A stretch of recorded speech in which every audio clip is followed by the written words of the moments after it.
The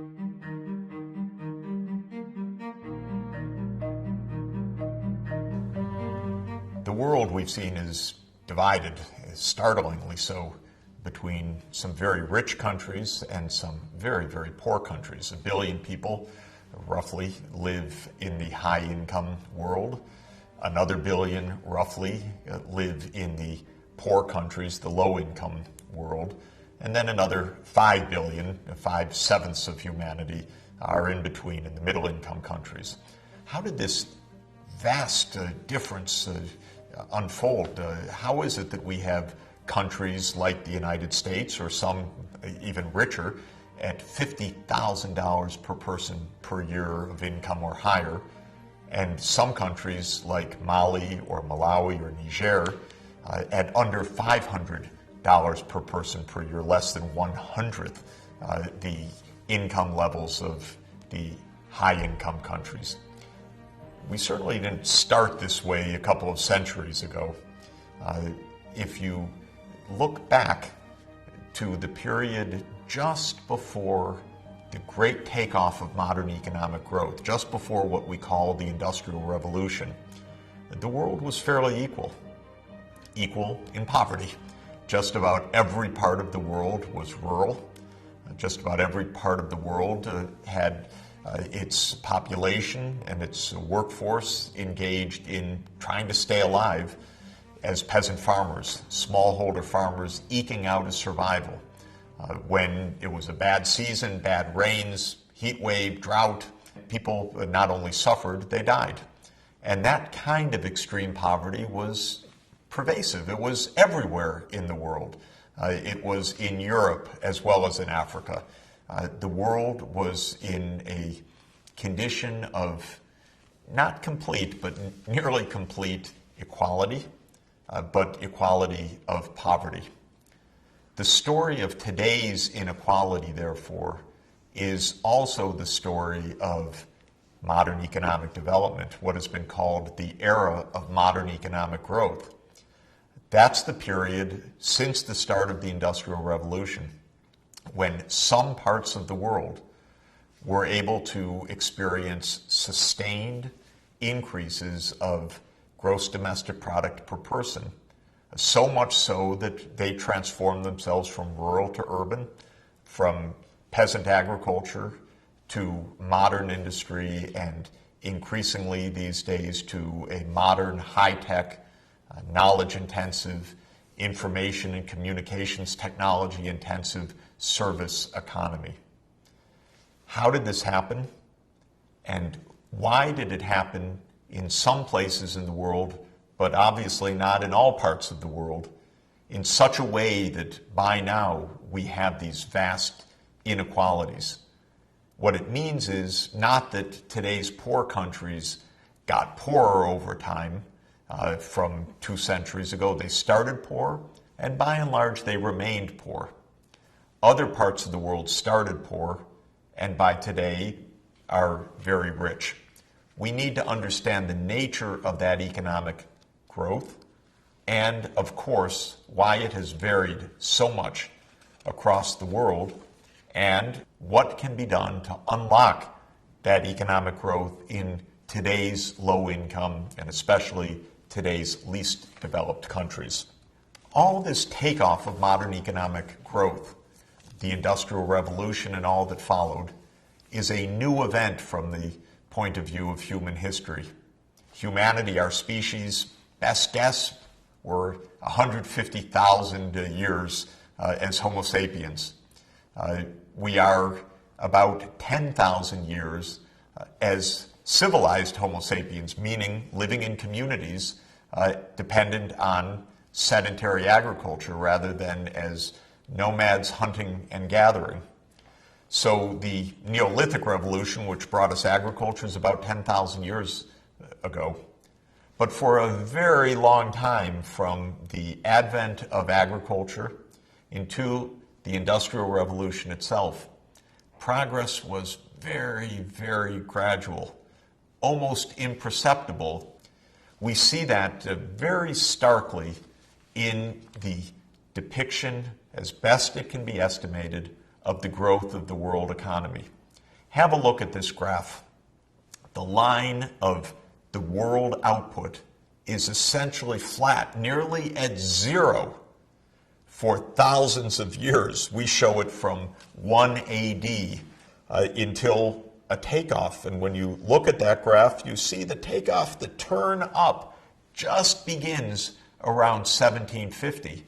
And then it shoots up, if we're looking at total production for the world, till today. And that vertical line continues because the world economy continues to grow very, very strongly today, even if, as we have come to expect, at different rates in different parts of the world. When you think about the total output of the world, which is the sum of the gross domestic product in each country, we can think of that as having two parts. One is the output per person in the world times the number of people in the world. And so when we ask the question, why did the world economy take off around 1750? Was it due to rising output per person, or was it due to a rise in the number of people? We can say yes. What do I mean by yes? I mean both. Both factors have played a huge role, and strangely enough, nearly simultaneously, the world population went up and down by small amounts for 2,000 years, roughly 500 million people on the planet. In bad periods like the Black Death, the numbers would come down. In good periods, the population would increase. But it was fairly stable, fluctuating around a narrow range. Starting in the middle of the 18th century, just like the picture for the total world output, when we look at the picture for the world population, it just turns steeply upward. Well, it's obviously related to the fact that because of changes in the economy, changes of know-how, more people could be supported because more food could be grown. There was more output per person as well, rising productivity. Economic growth in the sense of a rise of gross product per person. We see it again, nearly flat, imperceptible changes for century after century. Starting around the middle of the 18th century, just as with population and with the size of the overall world economy, that graph shoots upward. Suddenly, the world shows a sustained and significant increase, decade after decade, in the output per person. Of course, I have to caution, these are estimates from various kinds of evidence of what the world looked like before 1750. But it was not a world of economic growth. It was not a world of wealth and poverty. It was a world of poverty. It was a world that could produce great monuments, beautiful treasures for human history, like Notre Dame Cathedral and so many splendid architectural triumphs around the world, the Great Wall of China, or Hagia Sophia in Constantinople, today's Istanbul. But it was a world in which most people lived difficult lives, scratching out an existence, trying to grow enough food to survive season by season. One of the greatest economists of modern history, one of the leading thinkers of the 20th century, John Maynard Keynes, wrote a quite remarkable description of this long, long period of near stasis, near stability and unchanging technology from the time of the Roman Empire until the onset of the Industrial Revolution. And I'd like to quote from one of his great essays, Economic Possibilities for Our Grandchildren, written in the Great Depression of the last century, saying how powerful technology can be to help humankind improve its lot.